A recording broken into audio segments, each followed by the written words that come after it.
Bom dia, meus alunos, tudo bem com vocês? Bom, na aula anterior nós estudamos um pouco sobre a República Romana, certo? Quem eram seus membros e quais eram as suas funções. Comentei também que durante esse período republicano, Roma nunca esteve maior, Roma nunca esteve mais poderosa. E quem era que estava expandindo tanto a cidade? Se o Senado e seus cônsules, pretores e demais cargos estavam cuidando da administração, quem é que estava de fato lutando e expandindo a cidade? Não é? Era, portanto, o exército romano. Eram os militares. E eles estavam ganhando bastante prestígio e fama entre a população, entre a plebe. Porque toda a glória de Roma, toda a riqueza de Roma era derivada dessas conquistas pelo exército. E o Senado, ele morria de medo do exército romano. Então, muitas leis eram justamente para proteger o Senado de uma certa influência romana. Era, por exemplo, proibido que os generais entrassem na cidade com seus soldados. Era proibido que os soldados romanos entrassem dentro da cidade de Roma. Eles tinham que ficar para fora. Três dos grandes generais romanos, Júlio César, Crasso e Pompeu, eles se reuniram numa aliança para tomar o poder de Roma, certo? Então, esses três generais, eles se unem e tomam o poder de Roma. Este governo, marcado por essa união entre esses três generais, foi chamado de triunvirato. Posteriormente, anos depois, teve um outro triunvirato. Então, é comum chamar este governo formado por Júlio César, Crasso e Pompeu de primeiro triunvirato. O mais importante desses três era Júlio César, que após estar no poder, que após chegar ao poder por meio deste triunvirato, ele tomou o poder para ele. Ele derrota os outros dois, o Crasso e o Pompeu, e se torna o único governante de Roma e toma para si o título de ditador romano. Seu destaque na vida militar se deve principalmente às suas conquistas nas guerras gálicas, responsável pela expansão do território romano, conquistando terras ao norte, anexando porções de terra em uma região denominada de Gália, que é atualmente a região onde se encontra a França, a Suíça, a Bélgica e parte da Alemanha.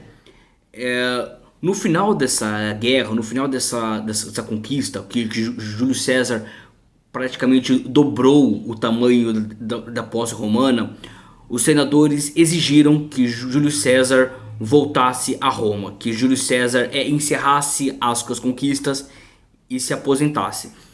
Por que os senadores faziam isso? Porque à medida que os exércitos de Júlio César ganhavam território, o nome de Júlio César ganhava poder entre a população. Os senados então passaram a ficar com medo da imagem de Júlio César. Então eles ordenam que Júlio César volte para Roma, que Júlio César deixe o exército.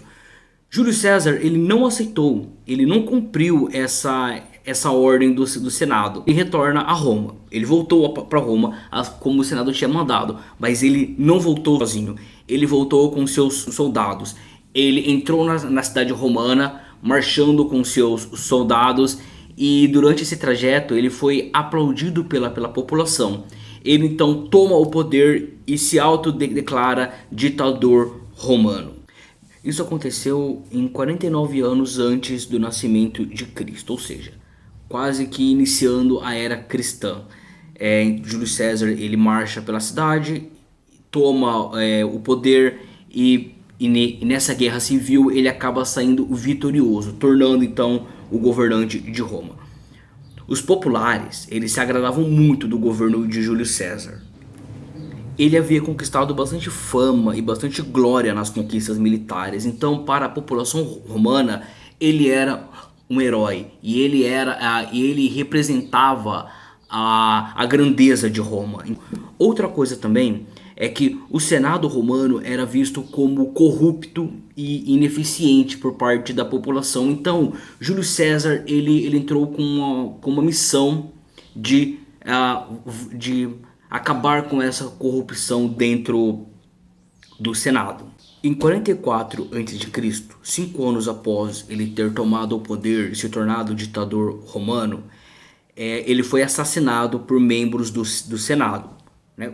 Porque o Senado estava muito descontente. O Senado não queria dividir o poder. Tudo que o Senado menos queria era ter um ditador, era ter alguém que tomasse o poder para si.